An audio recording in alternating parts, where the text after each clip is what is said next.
Hoy les vengo a traer un nuevo video de literatura autónoma y colonial. En este caso les traigo el libro de Inca Garcilaso de la Vega, el cual es Comentarios Reales. En este caso hago un disclaimer antes de iniciar el video. Yo abordaré el prólogo, el libro 1, el libro 2 y el libro 3. Además de todo ello, también este video se centrará en un resumen, ya que esa es la actividad encargada del curso en sí. Ahora, inicio con el prólogo. Inca Garcilaso de la Vega nos inicia dando algunas directrices. Por ejemplo, primeramente se inicia con una crítica, ya que Inca Garcilaso de la Vega veía en necesidad contar en sí su historia, ya que veía como otros cronistas españoles habían hecho sus relatos un poco incompletos e insuficientes, ya que no entendían la lengua en sí. Y él lo hizo por el amor natural a su patria. Además de ello, él también se consideraba con la autoridad de poder hablar de esto, ya que él nació en Cusco y es natural, y como él lo denomina, de otra Roma, de aquel imperio. Debido a su cuna y su crianza, el autor afirma poseer una noticia más larga y clara que cualquier otro cronista previo. Esta identidad mestiza permite prometer una descripción que abarca desde el ejercicio más ínfimo de los vasallos hasta lo más alto de la corona real, incluyendo los ritos de su religión y sus sistemas de gobierno en tiempos de paz y guerra. Ahora, ¿cómo es que utiliza o cómo es que narra? ¿Cuál es su propósito metodológico? Utiliza el comento y la glosa.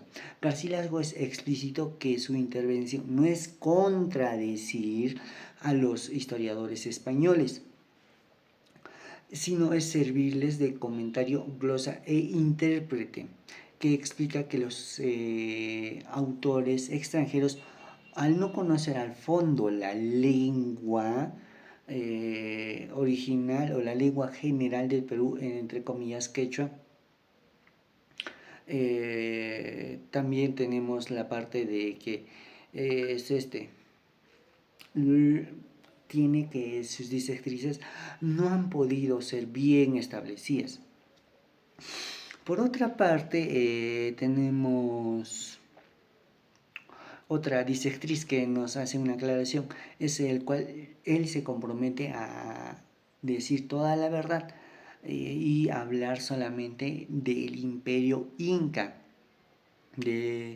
Además, también nos muestra de que su finalidad es religiosa y de ofrenda.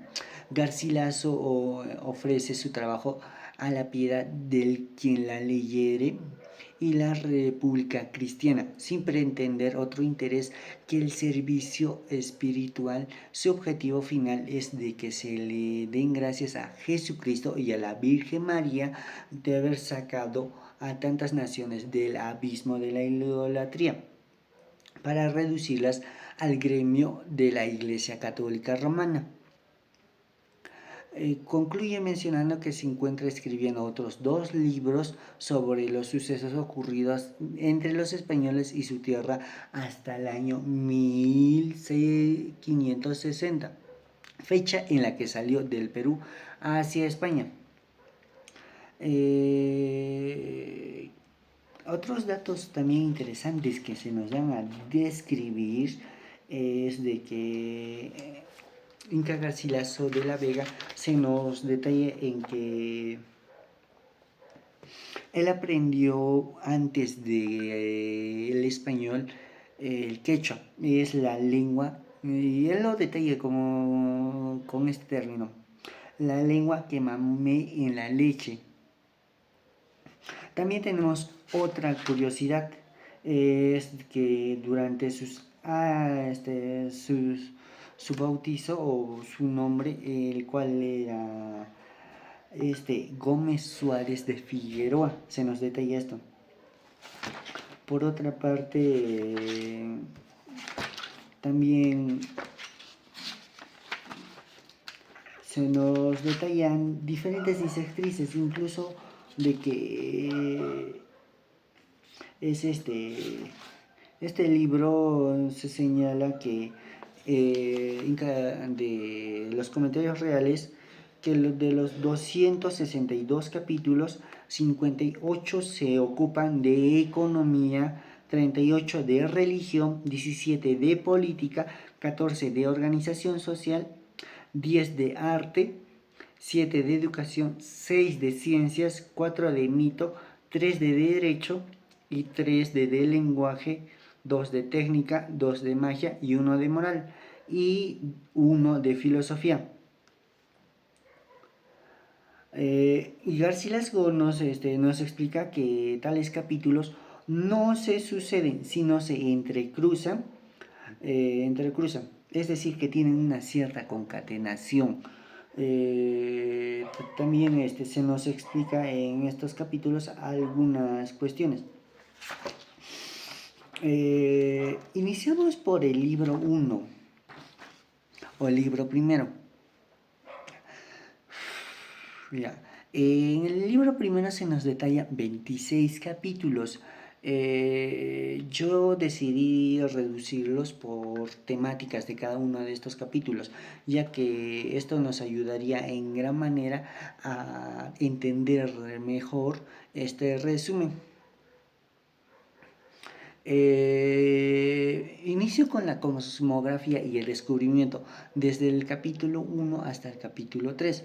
Garcilaso nos inicia con una defensa de la unidad del mundo, afirmando que no hay varios mundos, sino uno solo, aunque se use el término de nuevo mundo por su reciente hallazgo.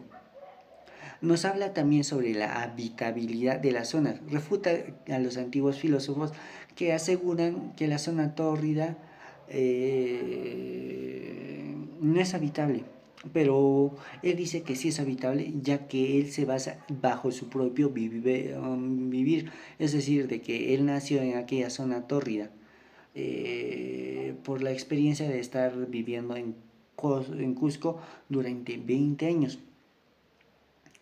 Y también explica que el clima en el Perú no depende de cuán lejos esté de la línea equinoccial, sino que nos da también nos data de que el clima es de acuerdo a la altitud en sí, en la cual se nos da a conocer también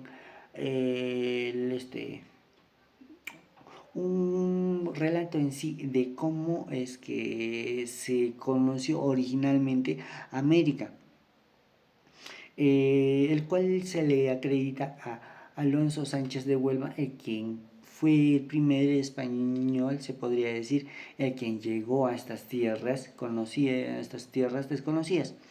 Antes de morir en las Azores, entregó todo a Cristóbal Colón, quien luego emprendería el viaje oficial. Cristóbal Colón en esta situación también utilizó esto para presentarse ante los reyes de la corona. Ahora, iniciando con la otra parte también, es la etimología y la descripción del Perú, capítulos 4 y 8. Hasta 8 quería. El nombre de Perú, Garcilaso nos dice que es un producto de una confusión lingüística. Se nos relata que en 1515 los incas capturaron a un hombre al cual le preguntaron cómo era o cuál era el nombre de aquellas tierras, pero él malinterpretó y dijo su propio nombre, Perú o y Pelú también añadió. Los españoles corrompieron la palabra B y la L, es decir, los cambiaron por la P y la R, en sí concluyendo a la palabra Perú. También se nos da a conocer los límites geográficos. Por ejemplo, nos dice que el imperio de los incas se extendía al norte en el río Ancasmayo entre Quito y Pasto. Por otra parte, también se nos da a conocer de una historia pequeña en la cual nos relata sobre Pedro Serrano, el cual fue un navegante el cual sobrevivió 7 años en una isla desierta. Simplemente creo que esta parte fue un poco muy parte del autor y yo considero que esta no contribuyó demasiado a la obra. Pero continuemos. La primera edad o el estado de barbarie, los capítulos 9 y 14. Garcilasco nos describe vividamente que el estado de los indios antes de la llegada de los incas, para resaltar la labor civilizadora en estos últimos. Se nos destaca la idolatría, también los sacrificios y el canibalismo, la vivienda y el vestido. Se nos describe. En cuanto a la idolatría, se nos describe de que adoraban a una gran infinidad de dioses de dioses. Para él se le consideraba esto, pero también por la contraparte se nos da a conocer que también se adoraban animales, plantas, fuentes, cerros, objetos incluso. Lo que quiero decir con esto es de que eran politeístas. Además de ello, ellos lo usaban como, lo puedo decir, para darle un sentido en sí a a su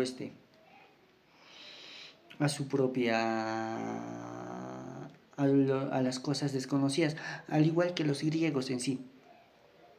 Ahora, tenemos por otra parte los sacrificios y el canibalismo. Detalla que las prácticas inhumanas de los sacrificios de sangre e incluyendo los sacrificios humanos de niños. Menciona que en algunas regiones eran tan viles que tenían carnicerías públicas de carne humana e incluso devoraban a sus propios hijos.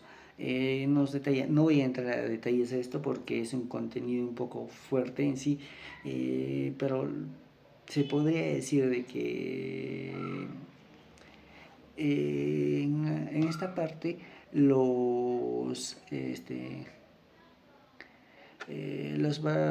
los antiguos o pre-incas anteriormente eran muy, pero muy bárbaros en sí. Se podría decir que incluso se nos detalla de que como algunas mujeres se untaban sangre en las mamas para que los bebés mamaran esta leche y esta sangre también. De verdad, esta parte me pareció muy interesante ya que nos da un punto de vista más certero de cómo era antes en sí.